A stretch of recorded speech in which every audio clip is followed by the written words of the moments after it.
If you are a solo filmmaker and you have nobody to help you out or nobody to test on or any friends and you're just completely sad and alone, then this video is for you.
So, believe it or not, filmmaking alone can actually make you a better cinematographer. Why, you say?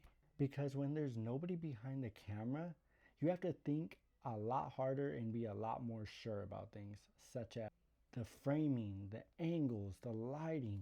But before you can do any of that, there is one thing you got to ask yourself before you even turn the camera on. And that question is, what is the mood that you're going for? Is it sad? Is it going to be emotional? Is it mad, happy? Is it a party scene? Is it whatever the mood is? You need to get that down first. And once you get the mood down, everything else becomes extremely easy and it just falls into place because now you got the mood. All you really need now is a location, and depending on the type of lighting you want to use, if it's natural, if you want to use artificial, whatever the case is, once you have that mood, all that becomes easier. If you want it to be more emotional, use more blue lighting and maybe a dark room and stuff like that. You can easily just create that mood. If you want to be a little more happy, then you can easily just use more warmer lights. If you want something that can kind of hit emotionally, more storytelling, maybe you want a sunrise or a sunset where you're kind of just sitting there just admiring the view or whatever the case is. Get the mood down first and everything else will follow. Step 2, the story. So now you gotta figure out what's the story you want to tell, if there's really a story at all.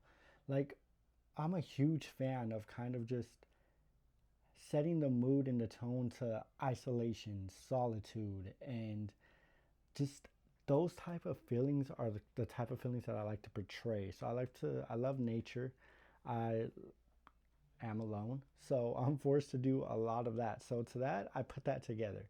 So I love to go to views near me, or when I'm out taking a drive somewhere, or if I'm out doing a job after the job or before the job, I might see a viewpoint, or I might have an idea already going into there that I kind of want to do. Maybe I just want to sit, have the camera, get a static shot of me just looking at the view, If I really want to get a little more detailed, maybe I can just get a few different angles of that view to maybe tell a different story. Because that's one of the secrets to getting great cinematic shots alone is, of course, you're going to have to work with static shots. So, which are some of my favorites, so I don't mind. But one thing you really want to do is to create a lot of different angles in one sequence. So if you're staring out into a beautiful view, like let's say you're at the beach and you're on a cliff just looking out at the beach, you have the camera here and you want to be over here, everything is perfectly exposed, everything's how you want it.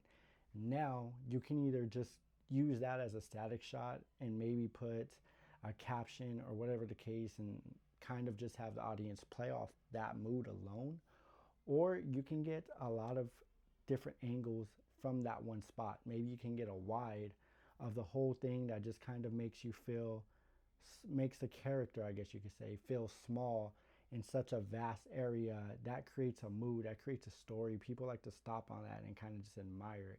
But then maybe you can switch to a closer shot, maybe of the side of them just kind of viewing it, admiring it, and tell a different story on its own because you're looking at this character like, what is it? Could he be thinking? Or you could even start off at that and be like, what is he viewing? Then you can transition to a farther shot, a wider shot. Or you can even get like an over the shoulder shot, kind of just keep you out of focus and look at the view so the audience kind of sees it through your eyes. Or even before that, something that I like to do too is maybe getting out of the car shot, driving shot, walking to the spot. Whatever the case is, to kind of build that suspense. Like the audience will look like, where is this guy going? Where is he off to? He's obviously, depending on the mood, and then depending on the mood of that, the lighting, you could probably think to yourself, he doesn't seem like he's feeling this way or that way, or he looks like he's feeling this way or that way. And then when you get to the spot, it would kind of tell the story that maybe this guy might be going through something and he's using this view to escape, to find peace, whatever the case is. Use different angles in the same sequence, and it makes the shot itself a lot more entertaining.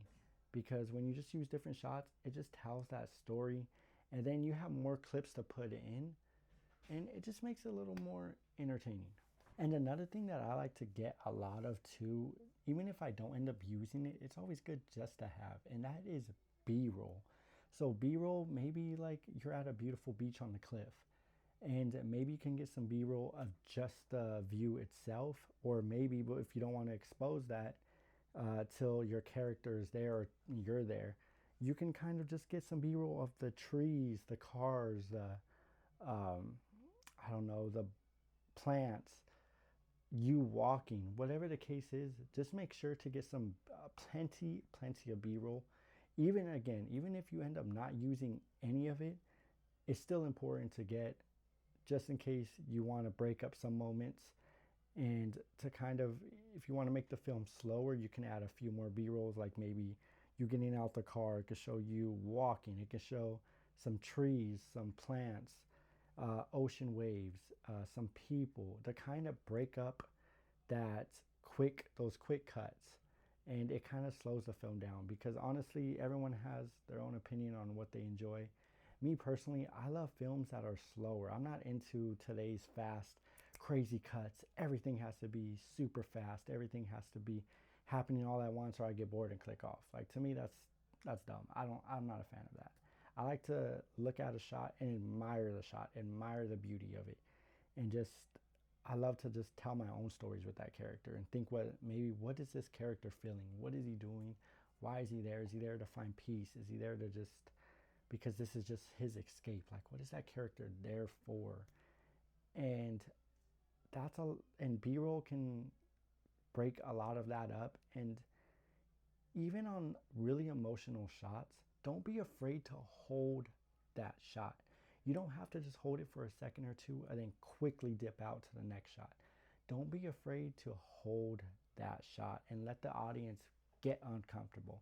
Let the audience look at that shot and feel a certain way. Let the audience be able to examine that shot. and just let them have their own thoughts on that shot.